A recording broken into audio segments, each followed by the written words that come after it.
को D notify करेंगे। क्या पंजाब में एक आईनी बहरान पैदा होने जा रहा है? माहिर कानून एतजाज एहसन साहब हमारे साथ मौजूद हैं, जरा उनसे कुछ गुफ्तगू करते हैं। एतजाज साहब, ज़ाहिर है मुल्क के बड़े माहिर कानूनों में से आप एक हैं और इस वक्त जो सूरत-ए-हाल बनने जा रही है, आपकी नज़र में गवर्नर पंजाब क्या कदम उठा सकते हैं, क्या उनके इख्तियारात हैं, और वज़ीर आला पंजाब कल तक वज़ीर आला रहेंगे नहीं रहेंगे, आईनी बहरान की क्या सूरत-ए-हाल बनेगी?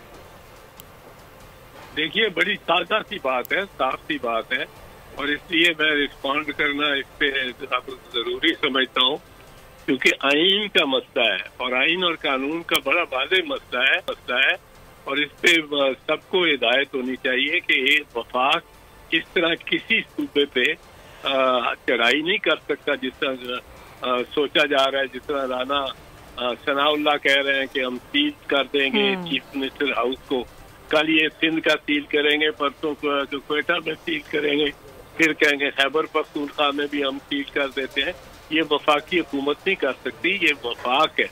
जो गवर्नर कर सकता है वो ये कि जिसकी इसमें अगर कोई गलती है तो किसकी है? वो स्पीकर की है। वो कहाँ से लेके आए वोट कॉन्फिडेंस का या अपने नंबर दिखाए चीफ मिनिस्टर? एक तो उसको वक्त ही बहुत थोड़ा दिया है, दूसरा वो ये कि वो सेशन हो तो वो जाए ना जी। सेशन तो जमा करना है स्पीकर ने, ठीक है, गवर्नर के हुक्म के ताबे। और अगर गवर्नर के हुक्म के ताबे वो नहीं करता तो एक कॉन्स्टिट्यूशनल ऑफिस होल्डर की बात अगर दूसरा या उससे गलत ज्यादती दूसरा ऑफिस कॉन्स्टिट्यूशनल ऑफिस होल्डर करता है तो कॉन्स्टिट्यूशनल ऑफिस होल्डर क्या कर सकता है? वो करता है वो जो चीफ जस्टिस ऑफ पाकिस्तान ने किया against the president of Pakistan Musharraf, वो था केस इफ्तिखार मोहम्मद चौधरी वर्सेस परवेज मुशर्रफ, पर असल में वो केस था और इसी केस तरह वो जाना जाता है और ये उसकी साइटेशन है।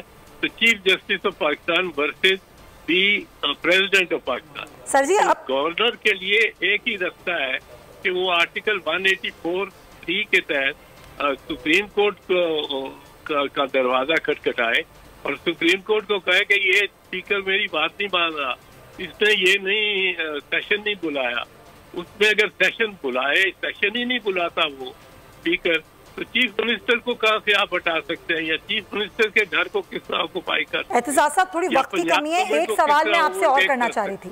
बिल्कुल सही सर, एक सवाल और करना चाह रही थी। स्पीकर ने खत लिखा है सदर पाकिस्तान को कि आप गवर्नर को हटा दें। सदर पाकिस्तान के क्या इख्तियारात हैं और आइन का आर्टिकल 101 सब आर्टिकल 3 क्या कहता है सर? नहीं, सदर पाकिस्तान के पास कोई इख्तियारात नहीं गवर्नर को हटाने के। वो वजीर आजम के मशवरे और तजवीज़ का पाबंद है जो प्रेसिडेंट है। इस मामले में प्रेसिडेंट बिल्कुल पाबंद है।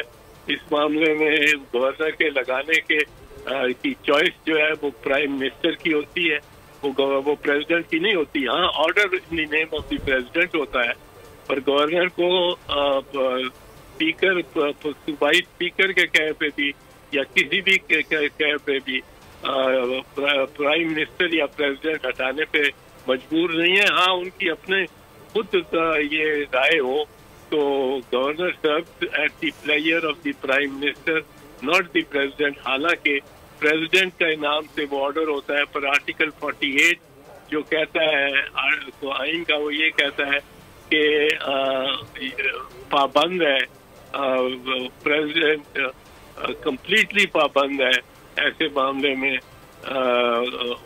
गवर्नर को लगाने के मामले में प्राइम मिनिस्टर की एडवाइस का।